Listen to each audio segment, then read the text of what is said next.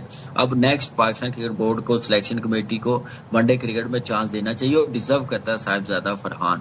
اور بالکل صحیح رائٹ ٹائم پہ چانس ملا ہے اس کو، اس کی فارم بڑی زبردست ہے. اور جہاں تک دوسرے جو لڑکے عبدالصمد ہے یا سعد مسعود ہے، مجھے غازی گوری کی بھی حد ہے، تک رکھا جاتا ہے، وہاں پہ کھلانا چاہیے تھا. غازی گوری جو ہے ٹیسٹ میچ ہوتا ہے تو سیکنڈ وکٹ کیپر کے لیے میں ضرور کہتا ہے اس کی پرفارمنس ہے، لیکن ون ڈے کرکٹ کے لیے مجھے لگ رہا ہے رحیل نذیر کو ضرور ہونا چاہیے تھا، اس کو چانس دینا چاہیے تھا، یا حسیب اللہ کو چانس دینا چاہیے تھا. اینڈ واٹ اباؤٹ سائم کو بھی ڈراپ کیا گیا ون ڈے سے. بالکل، میں نے اس کی بھی بات کی ہے، اس کی بہت پرفارمنس ہے سائم کی اور بابر کی. ون ڈے میں سائم کی 47 کی ایوریج ہے، بابر 6-8 سال سے لیڈ کر رہا بیٹنگ لائن اپ کو. ٹاپ کلاس پرفارمنس ہے ون ڈے میں. جہاں پہ ڈراپ کرنا چاہیے تھا، جہاں پہ نہیں کھلانا چاہیے تھا، وہاں پہ زبردستی کھلا رہے تھے، اور یہاں پہ آپ ڈراپ کر رہے ہیں تو مجھے نہیں لگتا کہ یہ کوئی اچھا ڈیسیژن ہے. اور آپ کو چیزیں بہتر کرنے کے بجائے غلطی جو ہوتی ہے اس پہ مزید غلطیوں پہ غلطی کر جاتے ہیں، تو ایسے پہ ٹیم نہیں بنتی، ایسے سسٹم نہیں بنتا. تو مجھے لگتا ہے کہ یہ ایک اور غلطی کر رہے ہیں، ایک اور غلطی کر رہے ہیں. اور سلمان مرزا کو، اس کی کانسیکوینسز بھی آ جائیں کامل بھائی صاحب. سلمان مرزا کو سائم، جی پلیز. سلمان مرزا کو موقع دینا چاہیے تھا. T20 میں اس نے بھی پرفارمنس دکھائی ہے، وہ بھی مجھے لگتا ہے کہ اچھی آپشن تھی اس ون ڈے سیریز میں. صحیح ہے. کامل بھائی لاسٹلی ذرا بتا دیں کہ سرفراز احمد کو ٹیسٹ ٹیم کا ہیڈ کوچ تعینات کر دیا گیا ہے، پہلے وہ انڈر 19 کے مینٹور ہیں. اس فیصلے کو کیسے انالائز کریں گے؟ یہ فائنل اناؤنسمنٹ ہوگی آفیشیلی؟ آفیشیل اناؤنسمنٹ کا میرے خیال سے کرنے کا فیصلہ کر لیا گیا ہے، ویسے آفیشیل اناؤنسمنٹ ابھی تک نہیں ہوئی. اچھا چلے، گڈ لک اگر بنا دیا ہے. لیکن میں سمجھتا ہوں کہ جیسے ہم ٹیم کی بات کرتے ہیں نا، کہ ایک پروسیس کے ساتھ پرفارمنس بیس ایک ایکسپیرینس کے ساتھ ہونی چاہیے ڈومیسٹک کا، ایسے کوچنگ میں بھی جو ٹیم مینجمنٹ ہے ان کو بھی پروسیس ہونا چاہیے. سرفراز کو ابھی 1-2 مہینے لگے ہیں، جونیئر لیول پہ مینٹور تھا، وہاں پہ 1.5-2 سال آپ کام کرنے دیں تو زیادہ بہتر ہے. لیکن پاکستان کرکٹ بورڈ سمجھتے ہیں کہ کرکٹ بہتر ہو سکتی ہے. ایسے کوچنگ لانے سے، ایک دم سے کوچ بنانے سے تو مجھے نہیں لگتا کہ دنیا میں بڑے پلیئر ایسے بنتے ہیں. راہل ڈریوڈ نے اب ٹیم بنا کے دی ہے، پلیئرز بنا کے دی ہیں، پھر نیشنل ٹیم میں آیا تو ایک کامیاب کوچ بنا ہے. تو مجھے لگتا ہے کہ ابھی 1.5-2 سال بنا دیتے تو سرفراز کے لیے بھی اچھا ہونا تھا، سسٹم کے لیے بھی اچھا ہونا تھا. لیکن یہاں پہ ضرورت یہ ہے کہ نئے چہرے بھی لانے ہیں، نئے چہروں کی اب ضرورت ہے. تو اگر سمجھتے ہیں کہ کرکٹ بہتر ہو سکتی ہے تو ٹھیک ہے، لیکن میرا جو ایکسپیرینس ہے وہ یہی کہتا ہے کہ آپ ابھی 1.5-2 سال یہی ٹیم کے ساتھ، انڈر 19 کے ساتھ کام کرنے دیتے تو زیادہ بہتر ہو. ٹھیک ہے، تھینک یو سو مچ کامران اکمل، بہت شکریہ آپ کا ہمارا اس حوالے سے بات کرنے کے، ساتھ دینے کے لیے. اچھا جی، صحت عامہ سے متعلق بھی بات کر لیتے ہیں. اور جب ہم بات کرتے ہیں پاکستان میں جی بہت سارے ایسے ادارے ہیں جو بڑا زبردست کام کر رہے ہیں. Indus hospital and Health Care Network Pakistan کا ایک فلاحی اور غیر منافع بخش صحت کا ادارہ ہے جو ملک بھر میں لاکھوں مستحق افراد کو مکمل طور پر مفت اور معیاری طبی خدمات فراہم کر رہا ہے. نیٹ ورک جدید اسپتالوں، regional health centres, mobile clinics اور پبلک ہیلتھ پروگرامز کے ذریعے پرائمری سے لے کر ٹریجری کیئر تک سہولیات مہیا کرتا ہے، جن میں ایمرجنسی، سرجری، زچہ اور بچہ کی دیکھ بھال، کینسر ٹریٹمنٹ، لیبارٹری سروسز اور ویکسینیشن پروگرامز بھی شامل ہیں. اچھا، ادارے کا نمایاں امتیاز یہ ہے کہ یہاں علاج بلا امتیاز رنگ و نسل، مذہب یا معاشی حیثیت فراہم کیا جاتا ہے، وداؤٹ کوئی ذات پات، کوئی رنگ نسل دیکھے. ہر شخص کا جو علاج ہے وہ وداؤٹ اینی باعث کیا جاتا ہے. مریضوں سے کوئی فیس وصول نہیں کی جاتی. انڈس جو ہاسپٹل ہے یہ نہ صرف بیماریوں کا علاج کرتا ہے بلکہ آگاہی، تحقیق اور تربیت کے ذریعے صحت عامہ کے نظام کو مضبوط بنانے میں اہم کردار ادا کر رہا ہے. تو نہ صرف جس علاج ہو رہا ہے بلکہ R&D، ریسرچ اینڈ ڈیولپمنٹ بھی ساتھ ساتھ ہو رہی ہے. تو گفتگو کے لیے ہمارے ساتھ موجود ہیں طب کے شعبے کے جانی مانی شخصیت ہیں صدر Indus hospital and health network doctor Abdul Bari Khan صاحب. بہت شکریہ عبدالباری خان صاحب، آپ نے پروگرام کے لیے وقت نکالا. سر، حکومت پاکستان نے آپ کو طبی میدان میں اعلیٰ خدمات پر تمغہ امتیاز سے بھی نوازا ہوا ہے. آپ پاکستان کا ایک بڑا نام ہے ماشاءاللہ. Indus hospital and health Network کے قیام کا مقصد سر کیا تھا اور اس کا مشن کیا ہے؟ مقصد ہمارا یہ تھا کہ کیونکہ جو حالات تھے ہیلتھ کے، جہاں میری ٹریننگ ہوئی سول ہاسپٹل کے اندر، ڈاؤ میڈیکل کالج کے اندر، تو وہاں کے حالات دیکھتے ہوئے، کیونکہ وہاں پر غریب ترین لوگ آیا کرتے تھے، ہر مریض کوئی کہانی لے کر آتا تھا. کوئی اپنی بکری بیچ کے آتا ہے، کوئی بھینس بیچ کے آتا ہے، کوئی گھر بیچ کے آتا تھا. تو اس وقت ہم نے ایک آرگنائزیشن بنائی تھی PWA کے نام سے، پیشنٹ ویلفیئر ایسوسی ایشن. پھر اس وقت سے یہ تھا کہ ہم نے ایک ایسا ہاسپٹل بنانا ہے جو کہ کوالٹی کیئر کرے اور فری آف کاسٹ کرے. تو مشن یہی ہے کہ جو excellence driven quality health care free of cost دیا جائے، کیونکہ لوگوں کی آپ کو پتہ ہے کہ جس کو اپنا سب کچھ بیچنا پڑتا ہے، اور وہ جو پاورٹی لائنز پہ لوگ اوپر نیچے ہوتے رہتے ہیں، اور جو آپ کی جس ملک میں اگر $1 a day انکم کے اوپر دیکھیں تو آپ کی 37% پاپولیشن بلو پاورٹی لائن ہے. اگر $2 a day انکم لیں تو یہ تقریباً 50% سے اوپر چلی جاتی ہے. اور اس اوپر سے نیچے آنے میں ہیلتھ ایک بہت بڑا سبجیکٹ ہے. کسی کے گھر پہ کوئی ایک بہت کارڈیک پرابلم ہو جائے یا کینسر ہو جائے تو آپ کا اس کا سب کچھ بک جاتا ہے. بالکل ایسے ہی. تو الحمدللہ ایک یقین کے ساتھ اللہ کے اوپر یہاں سے کہ اللہ کرے گا. 2007 میں شروع کیا تھا ایک ہاسپٹل سے. اللہ تعالیٰ نے آج الحمدللہ کوئی 13 ہاسپٹل پورے پاکستان میں اور سارا نیٹ ورک ہو گیا. جیسے آپ نے کہا کہ 5 لاکھ مریض ماہانہ ٹریٹ ہوتے ہیں پورے نیٹ ورک. جذبہ جو انتہائی قابل ستائش ہے، لیکن ظاہر تھوڑا سا بزنس ماڈل بھی تھوڑا لوگوں کے ذہن میں آتا ہے، کیونکہ فیس نہ لینے کے باوجود جو معیاری علاج ہے وہ کیسے برقرار رکھا ہوا ہے؟ دیکھیں، ایک تو ہم نے کوالٹی کا معیار یہ رکھا کہ جی جہاں ہم اپنا علاج کرا سکیں، کیونکہ ہر انسان کو کوالٹی علاج اس کا حق ہے. ٹھیک ہے. اللہ تعالیٰ نے مختلف طبقے پیدا کر دیے. کوئی غریب ہے تو مڈل کلاس ہے، کیونکہ وہ ایک ایکولیبریم اس دنیا کے اندر قائم رکھنا ہے. وہ بائی چوائس نہیں ہوتا، وہ اللہ نے کیا ہوتا ہے.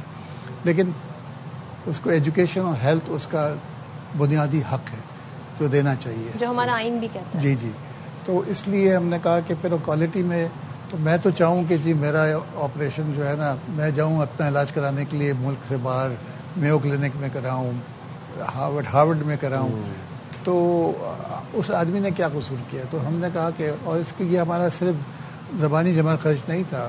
میرے چیف آف انیستھیزیا ان کا بائی پاس آپریشن وہی ہوا، تو میرے میڈیکل ڈائریکٹر کے فادر کی سرجری وہاں ہوئی. تو یہ ایک وی لیو بائی ایگزامپلس کہ جی ہم یہ کرتے ہیں تاکہ صحت اچھی صحت کا معیار رکھیں کہ وہ رکھنا ہے. اچھا، یہ جو فری فیسلٹیز جو فراہم کی جاتی ہیں مریضوں کو، یہ فراہم کرنے کے لیے آپ کے پاس کون سے وسائل اور فنڈنگ کے ذرائع موجود ہیں؟ دیکھیں، فنڈنگ ذرائع دیکھیں، جب میں کیجویلٹی بنا رہا تھا تو اس وقت ہم نے کوئی 36 لاکھ کا بجٹ بنا تھا 1987 میں. اچھا. تو اس وقت جب ہم نے دیکھا تھا کہ یہاں کے لوگ، جب کرائسس ہوا، بام بلاسٹ ہوا تھا بوری بازار کے اندر، تو جس طرح میں نے دیکھا کہ مریض آ رہے ہیں، پھر ایک اچھی بات جو نظر آئی تھی کہ ایمرجنسی کے بعد میلوں لمبی لائن تھی لوگوں کی جو خون دینے کے لیے انتظار کر رہے تھے، اور پھر لوگ پیسے لے کے کھڑے ہوئے تھے آپ کو کس چیز کی ضرورت ہے. تو احساس ہوا تھا کہ یہ قوم ایک عجیب قوم ہے. تو ہم نے جب وہ بنایا تو ہم پہلی دفعہ اسکول کے بچوں کے پاس گئے تھے، ان کو منی باکسز دیے تھے. 3.6 ملین میں سے 2.4 ملین ان بچوں نے جمع کیے تھے. جب اس قوم کے بچے ایسے ہوں تو یہ ملک کیوں نہیں ترقی کرے گا؟ ڈائریکشن ایک ملنا چاہیے تھا. تو ہمارا ڈونیشن زکوٰۃ وہ ہے. ہم پاکستان میں بھی اور پاکستان سے باہر بھی رجسٹرڈ چیریٹی ہے. 70% ہمارا پیسہ پاکستان سے ریز ہوتا ہے. اور ہمارا کراچی کے ہاسپٹل میں سندھ گورنمنٹ کی بہت سپورٹ ہے. ہمارا نیا جو ہم نے 150 بیڈ سے شروع کیا تھا وہ آج 1380 پہ جا رہے ہیں انشاءاللہ. تو 1 لاکھ اسکوائر فیٹ سے جو ہاسپٹل ہم 17 سال سے لا رہے تھے، اب وہ 3.5 ملین اسکوائر فیٹ پہ جا رہا ہے. تو پہلے سال کا بجٹ میرا پورے نیٹ ورک کا 10 کروڑ روپے تھا، آج 61 ارب روپے کا ہے، 61 بلین روپیز. لوگ مجھ سے پوچھتے ہیں ڈاکٹر صاحب آپ کو نیند کیسے آتی ہے کہ 13,500-14 ہزار امپلائی ہیں، اربوں روپے کا بجٹ ہے. تو میرا جواب ایک ہوتا ہے کہ میرے گھر والوں کو مجھ سے صرف ایک شکایت ہے کہ میں بستر پہ لیٹنے سے پہلے سو چکا ہوتا ہوں. اتنے سکون کی نیند آتی ہے. میرا پیسہ نہیں ہے، میں کر نہیں رہا، جو ذات کرتی ہے نہ وہ سوتی ہے، اس کے پاس نہ صفر کی حد ہے. اس نے کہنا کن فیکون اور ہو جانا ہے، اور ہو جاتا ہے. کیا بات. اچھا جی، آپ لوگ کے کیونکہ ظاہر مختلف شہروں میں نیٹ ورک ہے پورا، موبائل کلینکس بھی ہیں، تو ذرا ہم یہ جاننا چاہ رہے ہیں جو مریضوں کی تعداد ہے یا ان لوگوں کی جو علاج کروانا چاہ رہے ہیں مختلف علاقوں تک، وہ کیسے رسائی حاصل کرتے ہیں؟ اس کے کوئی اعداد و شمار ہیں آپ کے پاس؟ جی بالکل. ہم سمجھتے ہیں ہمارا ایک موٹو یہ ہے جو کہ ہم اگر پرائمری ہیلتھ کیئر کو ٹھیک نہیں کریں گے تو آپ کو ہاسپٹل کی بھرمار کرنی پڑے گی. آپ کے پاس جو ٹیرشری کیئر ہاسپٹلز ہیں وہاں پر جو مریض آتے ہیں ان کو وہاں آنا نہیں چاہیے. ان کا اپنے گھر کے پاس علاج ہونا چاہیے. کیونکہ ان کو پہنچنے میں جتنا خرچہ ہو جاتا ہے اتنا ہاسپٹل ان کو اس کے اوپر خرچ نہیں کرتا. تو اسی لیے ہم نے دیکھا کہ آپ سے 110 سے زیادہ ہماری پرائمری ہیلتھ کلینکس ہیں, اور ہمارا یہ ہے کہ ریچ دا ان ریچیبل. ہم ان علاقوں میں جانا چاہتے ہیں جہاں ڈاکٹر کوئی نہیں ہے. ہماری بورڈ کلینک ہے جو کہ ہم سدرن پنجاب کے علاقے میں, راجن پور کے علاقے میں چلاتے ہیں. وہاں پر لوگوں نے ڈاکٹر نہیں دیکھا تھا 75 سال میں. ابھی ہمارا بلوچستان میں بہت کام ہے. ہمارا گوادر کے اندر ہے, ڈیرہ بگٹی کے اندر ہے, سوئی کے اندر ہے, نوکنڈی کے اندر ہے, چاغی میں ہے ہم لوگ. اب ڈیرہ بگٹی میں آپ سمجھے کہ 2 دن پہلے جو ہم ہاسپٹل ٹیک اوور کیا ہوا ہے, 2 دن پہلے پہلی سرجری ہوئی تھی 75 سال میں پاکستان کے بننے کے بعد. اب آپ سوچیں جب ایسے ہیں, ابھی بھی بہت سارے علاقے ایسے ہیں جہاں پر ڈاکٹروں کے لوگوں کی پہنچ نہیں ہے, خاص طور پر پہاڑی علاقوں میں جہاں پر ہوم ڈیلیوریز ہوتی ہیں. دائیاں وہ آخر وقت میں بتاتی ہیں کہ جی اب اسپتال لے جائیں, اور وہاں سے 6-7 گھنٹے لگتے ہیں. کندھوں پہ لوگ چارپائی پہ لے کے آتے ہیں, اور روڈ تک پہنچتے پہنچتے ماں بھی مر جاتی ہے اور بچہ بھی مر جاتا ہے. یہ سینکڑوں میں نہیں ہے, ہزاروں میں نہیں, لاکھوں میں ہے. سوال تو ہوگا ہم لوگوں سے. ڈاکٹر صاحب, آپ نے کہا کہ آپ لوگوں کا ایم ہے reach the unreachable, one of your aims. آپ کے جو ریجنل سینٹرز ہیں یا پھر جو موبائل کلینکس ہیں وہ اس موٹو کو کس طرح سے ایڈ کر رہے ہیں, خاص طور پر جو موبائل کلینکس ہیں؟ دیکھیں موبائل کلینکس ہے, دیکھیں آپ کا زیادہ تر پاپولیشن آپ کی رورل ایریاز میں ہے, اور وہاں پر ہیلتھ فیسلٹیز ہیں نہیں یا بہت کم ہے. اور کچھ جیسے ایسے ہیں گاؤں, ایسے چھوٹی چھوٹی جگہوں پہ بنے ہوئے ہیں جہاں پر کوئی فکس اسٹرکچر جو ہے نا بنانا فائنینشلی وائبل نہیں ہے. تو اس لیے ہم نے کہا موبائل کلینک شروع کیا, اور وہ ایک ہفتے میں 1 دن یا 2 دن ایک جگہ جاتا ہے, اور اس کو پتہ ہوتا ہے لوگوں کے ہر ہفتے بعد اس نے یہاں آنا ہے. تو ہم اس طرح ریچ کرتے ہیں لوگوں کے اندر, اور جہاں ضرورت زیادہ ہوتی ہے وہاں ہم جاتے ہیں. جیسے ہم ابھی پنجاب گورنمنٹ کے 20 موبائل ہاسپٹل چلا رہے تھے. اچھا. اور جب بھی جو سیلاب آیا جس میں زیادہ تر پنجاب افیکٹ ہوا تھا, تو ہم نے تمام ان ڈسٹرکٹس میں موو کر دیا تھا جہاں پر سیلاب تھے. تو وہاں پر اس میں صرف علاج نہیں ہو رہا تھا, وہاں پر ڈیلیوریز بھی ہو رہی ہوتی ہیں. اب سیلاب میں جب پانی ہو تو سارا انفراسٹرکچر تو آپ کو بند ہو گیا تھا. بالکل ایسے ہی. تو یہ موبائل ہاسپٹلز ہیں, موبائل کے اندر موبائل لیبر رومز ہیں, موبائل لیبز ہیں, ہماری ساری چیزیں ہم وہ سب پرووائڈ کرتے ہیں وہاں. بڑا اہم اس میں رول رہا. ذرا یہ مجھے کراچی میں جو انڈس ہاسپٹل کی جو ایکسپینشن ہوئی ہے اس میں کون کون سی نئی سہولیات شامل کی گئی ہیں وہ بتائیے گا. دیکھیں اس میں ہم نے جب شروع کیا تھا تو بہت ساری چیزیں نہیں تھیں, جیسے کارڈیک سرجری نہیں ہو رہی تھی, کارڈیالوجی بچوں کی کارڈیک سرجری نہیں ہو رہی تھی, نیورو سرجری نہیں تھا, نیورو سائنسز نہیں تھا. تو اب وہ سب چیزیں ہو جائیں گی. ہمارا بچوں کو کینسر کا سب سے بڑا یونٹ ہے جہاں پر پورے پاکستان سے, افغانستان سے, ایران سے, UAE سے, سعودی عرب سے بھی جہاں پر ورکر کلاس ہے جن کی انشورنس نہیں ہے تو وہ سب آتے ہیں. ان کا رہنا سہنا کھانا پینا علاج سب ہم کرتے ہیں, اور اسکولنگ بھی کرتے ہیں. کیا بات. کیونکہ 2 سال تک علاج ہوتا ہے, بچہ اسکول نہیں جا سکتا, جب واپس جاتا ہے تو اپنے دوستوں سے نیچے ہو جاتا ہے. تو یہ سب, اور ایڈلٹ کینسر کا پورا ریڈیشن انکالوجی شروع ہو جائے گی. مطلب یہ ہے کہ ہیلتھ کیئر کی جو بھی ایشوز ہیں وہ ساری one window operation under one roof سب ہو رہی ہوگی انشاءاللہ. اچھا, اور یہ جو لاہور میں جس طرح انڈس ہاسپٹل, QF ہے, پھر NST اور جو آپ کے SMP کیمپس ہیں, ان کے بارے میں کچھ بتائیے گا ہمیں. دیکھیں ہمارا اپنا مشن یہ تھا کہ ہم ہر صوبائی ہیڈ کوارٹر کے اندر ایک ہاسپٹل بنائیں گے ٹیرشری کیئر کا. کراچی کے بعد ہم لاہور گئے, یہ 600 بیڈ کا ہاسپٹل ہے, اور اس کی خاص بات یہ کہ وہاں کے 5, 7, 8 لوگوں نے مل کے سارا انویسٹ کر دیا. یہ کوئی 22 بلین کا پروجیکٹ ہے, جس میں سے 18 ابھی تک ہمارا کوئی تقریباً 14 بلین لگ چکا ہے. 600 بیڈ کا ہے, 200 بیڈ آپریشن ہو گئے ہیں.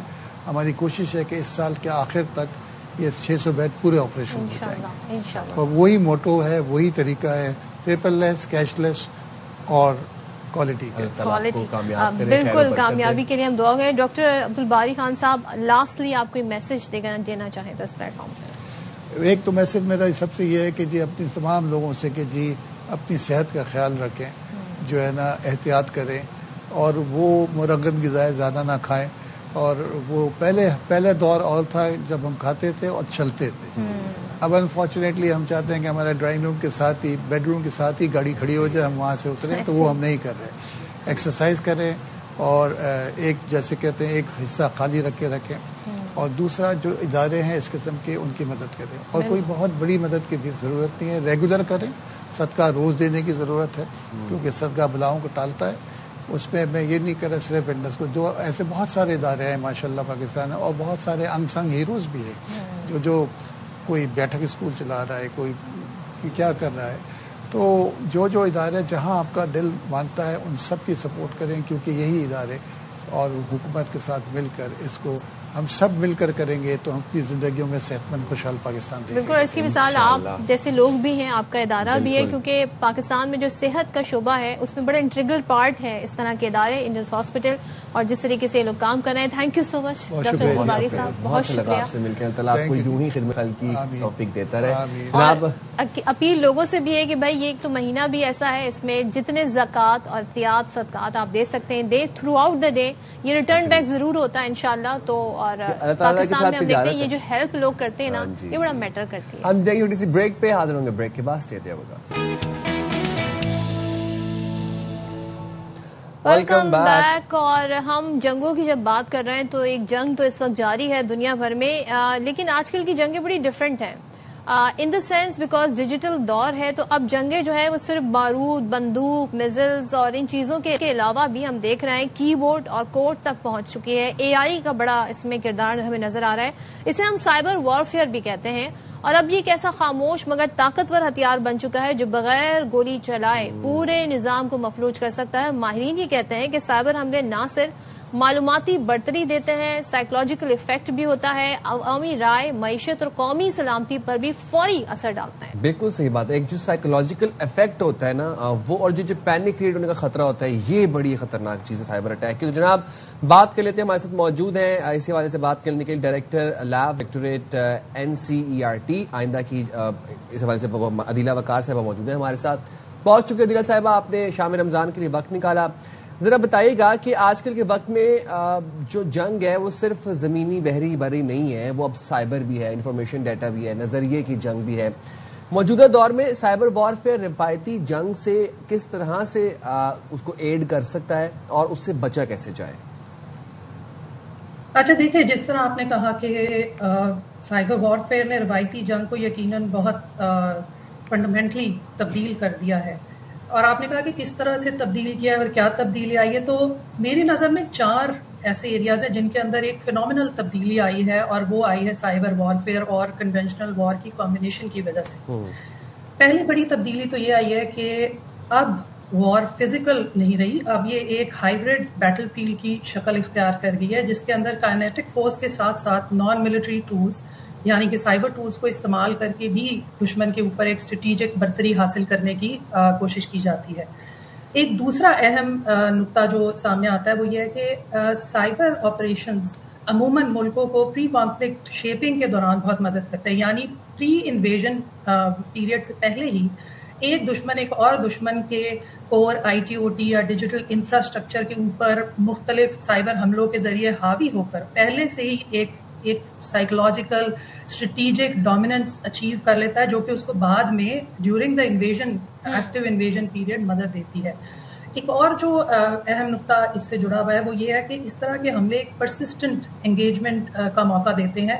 یعنی عموماً جب ہم کائنیٹک اسٹرائکس کی بات کرتے ہیں تو ایک ملک ایک اور ملک کے اوپر کوئی زمینی یا کسی اور جو سی لینڈ اینڈ ایئر کے حوالے سے جو حملے کیے جاتے ہیں جن کو ہم کنونشنل اسٹرائکس بولتے ہیں، ان کے حوالے سے تو دیکھا گیا کہ جب ایک حملہ ہو جاتا ہے تو اس کے بعد ریٹیلیشن کے طور پہ یا ڈیفینس کے طور پہ دوسری سائڈ سے ایک اور حملہ ہوتا ہے، اور ان دونوں حملوں کے درمیان میں کچھ گیپ ہوتا ہے. بٹ سائبر آپریشنز ایک ایسا ایریا ہے کہ جو ایک پرسسٹنٹ انگیجمنٹ الاؤ کرتا ہے. یعنی کہ آپ جس پرسسٹنٹ انگیجمنٹ کی بات کر رہے ہیں اس کی ظاہر حالیہ مثال ہمارے سامنے ہے، اور ہم یہ دیکھ رہے ہیں کہ AI کے ذریعے فیک تصاویر، فیک ویڈیوز اور بار بار ایک پروپیگنڈا اس کے ذریعے کریٹ کیا جاتا ہے، اور جب تک اس کی ویریفیکیشن ہوتی ہے تب تک نیریٹو جو ہے بہت سارا بلڈ ہو چکا ہوتا ہے. اب جیسے پاک فوج نے افغان طالبان رجیم کی جارحیت کے رد عمل میں عسکری تنصیبات کو نشانہ بنایا، اور اقوام متحدہ امدادی مشن کی جو رپورٹ ہے وہ بڑا یہاں پر میٹر کرتی ہے. وہ